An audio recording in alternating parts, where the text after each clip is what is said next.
itu intubasi. Pernah dengar tentang intubasi? Prosedur ini boleh menyelamatkan nyawa dalam situasi kecemasan. Jom kita fahami apa itu intubasi dan kenapa ia penting. Intubasi ialah proses memasukkan tiub khas ke dalam salur pernafasan melalui mulut atau hidung. Ia dilakukan apabila seseorang tidak boleh bernafas dengan sendiri atau memerlukan bantuan pernafasan. Bila seseorang diintubasi, semasa pembedahan, pesakit biasanya diberikan bius supaya tidak sedar dan tidak rasa sakit. Untuk memastikan pesakit terus bernafas dengan selamat, doktor akan melakukan intubasi. Tiub ini disambungkan ke mesin yang membekalkan oksigen dan gas bius secara berterusan sepanjang pembedahan. Mesin ini mengawal pernafasan pesakit dan memastikan tubuh mendapat bekalan oksigen yang mencukupi. Untuk pesakit yang amat kritikal di unit rawatan rapi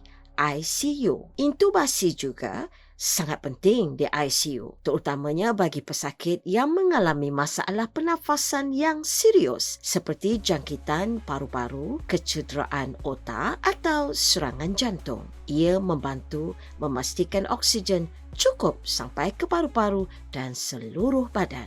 Berikut adalah penjelasan langkah demi langkah proses intubasi. Persediaan. Langkah pertama ialah persediaan. Doktor akan menyediakan semua peralatan yang diperlukan, termasuk tiub endotracheal, ET tube, laryngoskop untuk melihat saluran pernafasan, sumber oksigen, mesin ventilator, ubat pelali atau bius. Praoksigenasi, pre-oxygenation. Langkah seterusnya ialah praoksigenasi. Pesakit diberikan oksigen tulen menggunakan topeng muka selama beberapa minit. Ini penting untuk memastikan paru-paru dipenuhi oksigen sebagai persediaan sebelum pernafasan dihentikan seketika semasa proses intubasi. Pemberian ubat, induction dan paralysis. Seterusnya, doktor memberikan ubat pelali dan ubat pelumpuh otot untuk menidurkan pesakit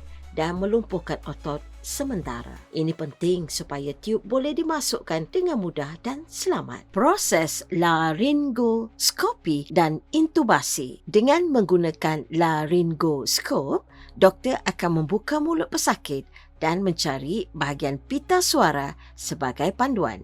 Tiub dimasukkan dengan lembut melalui mulut dan pita suara ke dalam trakea, salur nafas utama. Pengesahan tiub endotracheal. Setelah tiub dimasukkan, doktor akan memastikan ia berada di tempat yang betul dengan mendengar paru-paru dan melihat pergerakan dada. Alat khas iaitu capnograph juga akan digunakan oleh doktor untuk sahkan aliran udara dan karbon dioksida. Tiub ini akan disambung ke mesin pernafasan yang akan membantu pesakit bernafas dan membekalkan oksigen serta gas bius sepanjang pembedahan.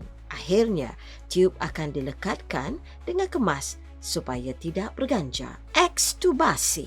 Selepas pembedahan selesai atau apabila keadaan pesakit di ICU kembali stabil, tiub pernafasan tidak lagi diperlukan. Doktor akan mengeluarkan tiub tersebut melalui satu proses yang dipanggil extubation. Pesakit hanya akan melalui proses ini apabila mereka sudah boleh bernafas sendiri dengan stabil, dan pasukan perubatan akan pastikan semuanya selamat sebelum tiub dikeluarkan. Penutup, prosedur ini mungkin nampak menakutkan, tetapi ia sangat penting untuk menjaga keselamatan dan pernafasan pesakit semasa berada di bawah pengaruh bius. Prosedur intubasi hanya dilakukan oleh petugas perubatan yang terlatih seperti doktor pakar bius. Pakar bius akan berada di sisi pesakit sepanjang masa dari awal hingga akhir untuk memastikan semuanya berjalan dengan selamat. Mereka memantau pernafasan, tekanan darah,